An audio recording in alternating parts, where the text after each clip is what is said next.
And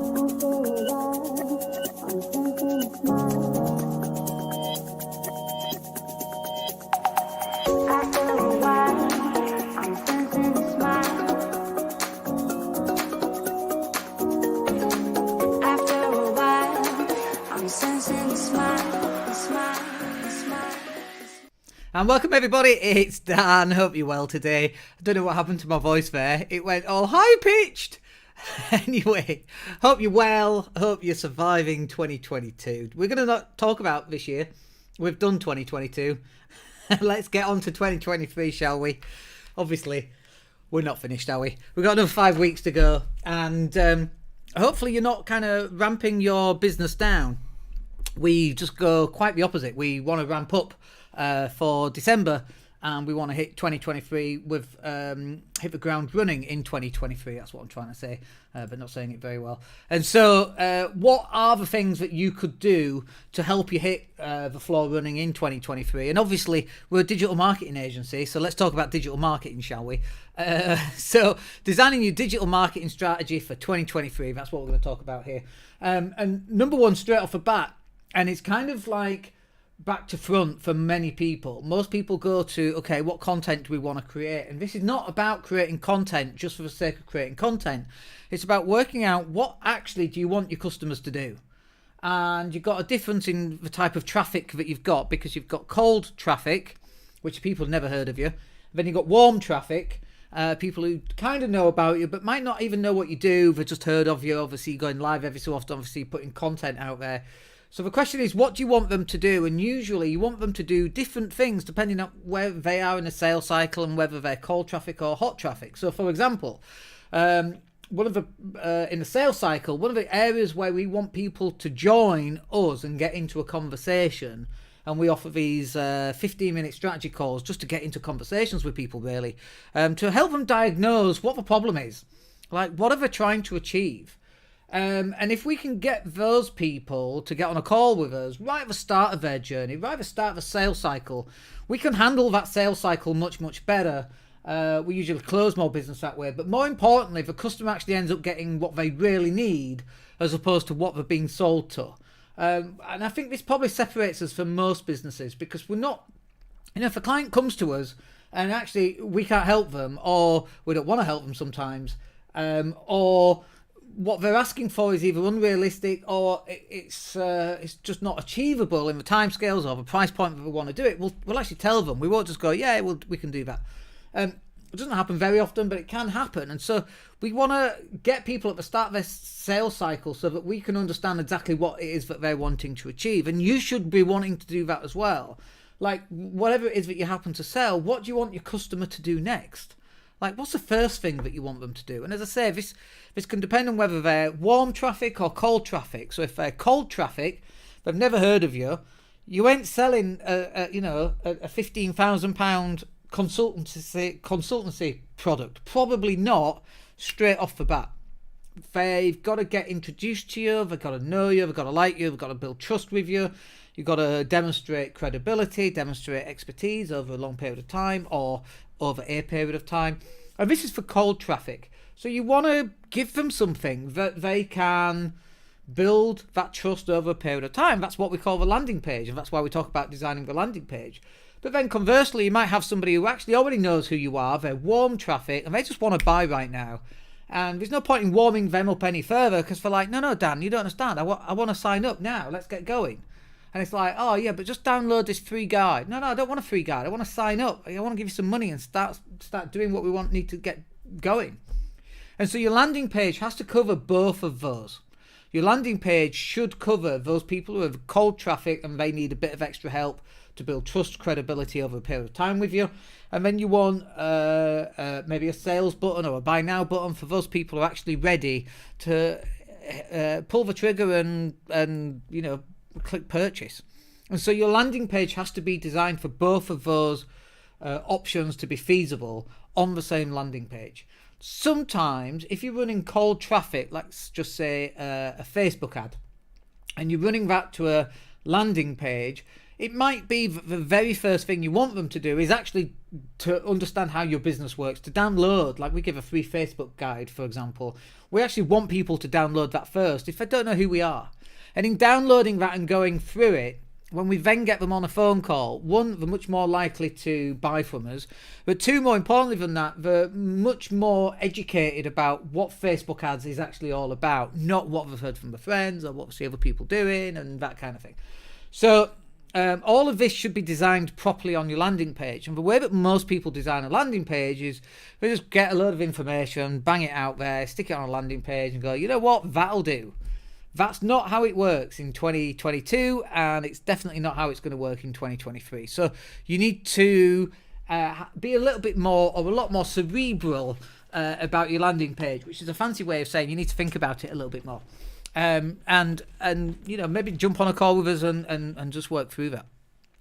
Okay, number two then, in terms of designing your digital marketing strategy for 2023, what you're going to need, you're going to need some content. Now, that content can be paid content. So, for example, we run an awareness campaign on our content. And I don't know if I can show you the awareness campaign, actually. I've not actually got it set up. But I wonder if I can add it. Let me just try and add it. This could be interesting, trying to do this live. So, we've got a video that we use for brand awareness. And I did mess about with this earlier and I couldn't get the sound to work. So the sound might not work, but let's try it anyway. And okay, let's see if we can get this to actually work. No. Let me transition it. I'll come back to you if I lose you. Oh, hello. I couldn't make it work because the other sound overplays it. But anyway, we've got this David Brent video that we created. And this is one of our awareness campaigns. And it does nothing else, because it runs on Facebook ads. It does nothing else than create awareness that we exist. That is literally it. And that's a piece of content that we created. In fact, I wonder if we can do it this way. Let me delete that one. So we created this piece of content. I'm actually going to show you the content. I'll do it now. It's got no sound on it. But it'll give you a good idea as to the type of content that we actually created. Imagine doing this live, eh? God, live streaming at its very best. So let's transition. Oh, hello. Yes, it is me, David Brent, the Brentmeister General. Yes, I am famous. And I've just got a phone call from head office. And they were going, oh, David, you're such a superstar. I know a better way of doing this. So let me pull up YouTube and we can show you on YouTube what it is. That's a much better way of doing it. Why did I not think of that? So let's go to our YouTube channel. And you'll see the video in a second. Where is it? Why can I never find stuff when we go live? What's that about? I can't find it. We'll have to. I'll show you another time. But the content that we're creating. So right now we're creating this brand awareness content, and that works very, very well for us. And what we then do, once people land on our website, they then get sent another retargeting advert. And the retargeting advert is for people who've already been on a specific page on the website. And this one here. Let's see if I can find it. I can't find it. I'll give up. So we run people to a Facebook ad for brand awareness. And then we send them to another advert, depending on which page they've actually been on our website. And that's called a retargeting advert. So we create content. This live stream, for example, is a piece of content. And this live stream is helps us build KLT. It's very relaxed. I'm just dressed in a hoodie and a t-shirt. It's not an office. It's not a slick production. It's none of those things, and it's not designed to be. These live streams are designed to get people to know who we are, to see that we're consistent, that we know what we're doing, that we're experts in our field, to help us build credibility. And if you're not going live in your business, then you're going to struggle. Really, it's 2022 going into 2023, folks. You will need to start going live or create a podcast with just audio. when I first started doing these and creating content in this particular way, I was so nervous about going live. Like, I would never have dreamed, by the way, 6 or 7 years ago, trying to add a video into OBS Studio to try and get it to work. I would never have dreamed of doing that. I just didn't have the confidence. Now, well, whatever. I'm not really fussed about it. We'll try and do all sorts of crazy stuff just to see what's going to work and what doesn't work. We're like, this is who we are. We like to experiment with the technology to see how far we can push it and see what results we can get. That's just who we are. And it demonstrates expertise and credibility. That, and also like a level of authenticity that you can't get from a slick production. That's why we don't do slick. As well, I sound like this and look like this. It's just who I am. We can't fake that to look better. So we just turn up and be who we are. And that's who we are. And people love that and people buy from that. And so when you're creating your content, you don't have to be slick. All your videos shouldn't be polished. That's not what we're about in 2022, going into 2023. We're about getting content out there as much as possible and being able to demonstrate who you are, how you can help people and that kind of thing. But you again, we talked about being cerebral with the landing page. You need to be cerebral with your content as well. And then the part number 3 here on designing your digital marketing strategy for 2023 is you've got to find a way of distributing the content. So, for example, we use Sendable. Let me just see if I can show you Sendable. And we've got so many pieces of content going out. Let's have a look. See if I can show you this. Yeah, I can probably show you this. Okay, so let me share screen 2. Here we go. And then let me send this. So this is everything that we've got going out, for example, this week. This month, I should say. That's next month. Let's just break this down into weeks. So it's the 24th today. So this content here, you can't see that on the right hand side, so let me just put it onto.